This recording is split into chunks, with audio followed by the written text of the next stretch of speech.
Note that in example 2, the instructions change. I'm actually given an angle measure. The measure of angle 1 is 65 degrees. Well, okay. Using that, we can find every other angle measure throughout this diagram. For example, I can find the measure of angle 2 because angle 1 and 2 are a linear pair.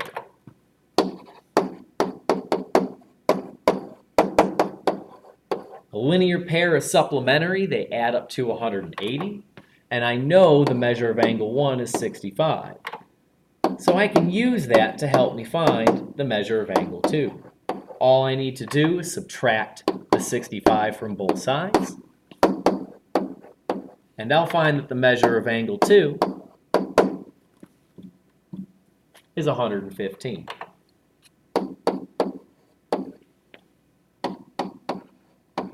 Now note that they ask us to give our reasoning. The reason I'm allowed to say that angle 2 is 115 degrees is because it's a linear pair with angle 1. It is that linear pair relationship that allows us to get the angle there, the 115. So now we notice we're going to have the same two angle numbers show up over and over and over again. Now, the reasons can vary. Angle 3 is a 65-degree angle, but there's a couple of reasons why. I could say that it's vertical with angle 1, or I could say it's a linear pair with angle 2. So I could say vertical to angle 1, or I could say linear pair with angle 2. So you have choices. There's more than one correct reason, especially once we really start filling out the diagram. So we have that angle 3 is 65 degrees. Likewise, angle 4. Angle 4 is vertical with angle 2, but it's also a linear pair with 1 and 3.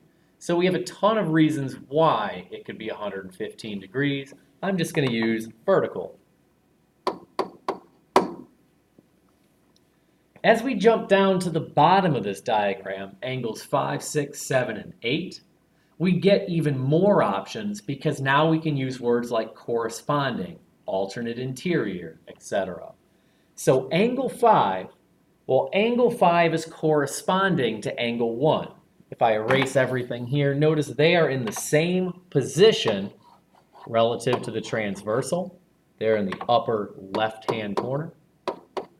And corresponding angles are congruent. So angle 5 is 65 degrees. Angle 6, we have a ton of things we could do. We could do corresponding to number 2. We could do alternate interior to number 4. We could do linear pair with number 5. Any way you slice it, it's a 115-degree angle. And an example reason would be alternate interior to angle 4. There's angle 4 there. That's angle 6. Alternate interior angles are congruent, so they have to be equal. Again, there are other correct reasons there. I just need to pick one. Angle 7 then. Angle 7 is a linear pair with angle 6, so they're supplementary, but it's also an alternate exterior angle to angle 1.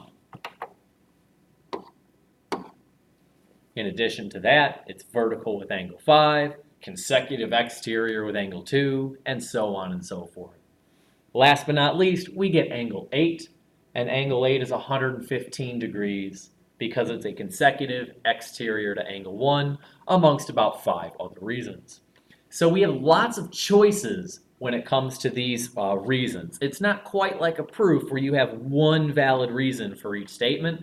There are many correct things you could say here. So we'll go ahead and put example 3 in its own video.